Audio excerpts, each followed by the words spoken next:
এখন মাকে নিয়ে বলতে আসছে দিব্য। আমার মা সবাইকে ইনজেকশন দেয়। আমার মা একজন ডক্টর। এখন বলতে আসবে জুই।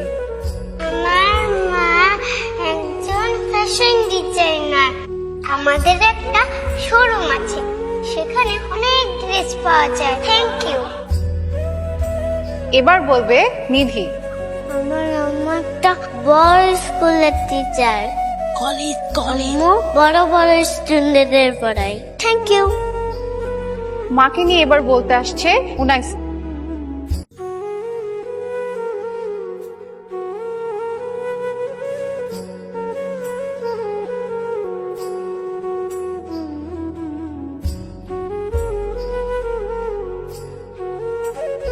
আমার মা একজন ডাক্তার।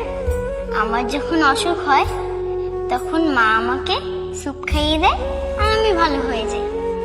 আমার মা একজন ফ্যাশন ডিজাইনার। মা আমাকে সাজিয়ে দেয়, চুল বেঁধে দেয় আর সুন্দর সুন্দর ড্রেস বানিয়ে দেয়।